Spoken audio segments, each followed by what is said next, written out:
Assalamu alaikum. My question is kind of related to the one the sister started asking, and the other one who commented on picking good things in religions. See, uh, I believe Islam is part of this continuous chain of religions. Like if we're talking about Judaism, Christianity, and Islam, in order to be a Muslim, you have to believe first in Judaism and Christianity. My question is, like the similarities and the crucifixion of the Christ, like let me say the Islamic story about the crucifixion of the Christ, in other words, and I believe that it's once this issue is clarified, we'll have no more major differences. Like gaps will just turn off. The brother asked the question, he has posed two parts of the question, that a Muslim can only be a Muslim first if he believes in Judaism and Christianity and then Islam, which I disagree, brother. Allah says in the Quran in Surah Al-Imran, chapter number 3, verse number 19, Inna dina indallah al-Islam. The only religion acceptable in the sight of Allah is Islam. So what Moses, peace be upon him, preached was nothing but Islam. He never preached Judaism. What Jesus Christ, peace be upon him, preached was nothing but Islam. He never preached Christianity. The word Christianity doesn't exist in the Bible. Do you know that? The word Christianity doesn't exist in the Bible. The first time the word Christian is used in the book of Acts. In the book of Acts it says that the people of Antioch, they called the followers of Jesus Christ as Christians. It was a nickname given by the people of Antioch. Jesus Christ, peace be upon him, never heard the word Christian in his life. Do you know that? So where did he teach Christianity? So for you to say a Muslim should first follow Judaism, Christianity, then Islam is totally wrong. Inna dina indallah al-Islam, the only religion acceptable in the sight of Allah is Islam. What all the messengers preached is nothing but Islam. These, what you find, the Bible and the other books, they are the corrupted form of the original revelations. Now coming to your question, that what is the Islamic version of crucifixion? What Islam has to say about crucifixion? Quran says in Surah Nisa, chapter number 4, verse number 157, that they said in boast that we killed Jesus, the son of Mary, the Jews. They said in boast, we killed Jesus, son of Mary. وَمَا قَتُلُوا وَمَا صَلَبُوا. They killed him not, neither did they crucify him. وَلَكِنْ شُبِّهَ لَهُمْ. It was only made to appear so. And all those who differ are full of doubts. إِلَّا اتِّبَاعَ with only conjecture to follow. وَمَا قَتَلُوا يَقِينًا. For a surety, they killed him not. So according to the Quran, the Jews said in boast that we killed Jesus Christ, peace be upon him, but they killed him not, neither did they crucify him. It was only made to appear so.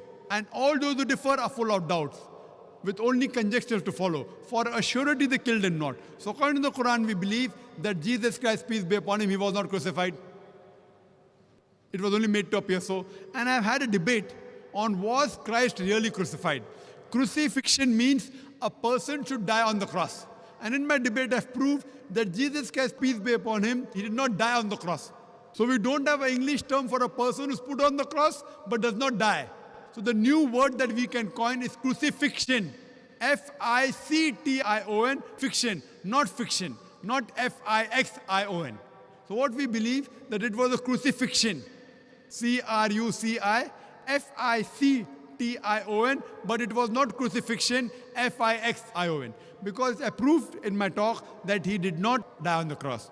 To cut it short, to make the Christians realize, in one nutshell, how to prove that Jesus Christ, peace be upon him, did not die on the cross. He was not crucified. When Jesus Christ, peace be upon him, was asked by the people that, "Oh Master, show us some signs." So he replies in the Gospel of Matthew, chapter number 12, verse number 38, he says, "You evil and adulterous generation, you ask me for a sign. No sign shall be given except the sign of Jonah. For as Jonah was 3 days and 3 nights in the belly of the whale, so shall the Son of Man be 3 days and 3 nights in the heart of the earth." Now, anyone who's a Christian, he knows the sign of Jonah, he has to go to the book of Jonah. It is only one page, only 2 sides. And when you ask any Christian about the sign of Jonah, they will tell us that Jonah was asked by Almighty God to go to Nineveh to deliver the message, but he runs away from the commandment and goes to Joppa. So here, while he's traveling in the ship, there's a storm. So it was a thinking at that time that the storm is due to a person has not obeyed to the commandment of his Lord. So they draw lots. So Jonah, peace be upon him, he volunteers and says, I have run away from the commandment.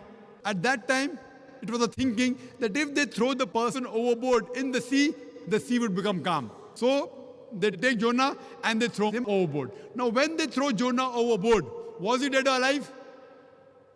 Was he dead or alive? He was alive. When he goes in the sea, normally in a raging sea, in a storm, a human being ought to die.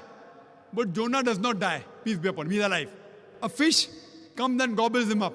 When the fish gobbles him up, was Jonah dead or alive?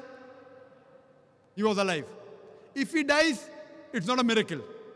He is alive, it's a miracle. 3 days and 3 nights, the fish takes him around the ocean. The man ought to die because of suffocation. He does not die. It's a miracle. The fish vomits him out on the shore. He ought to die. He does not die. It's a miracle of a miracle of a miracle of a miracle. He's thrown overboard.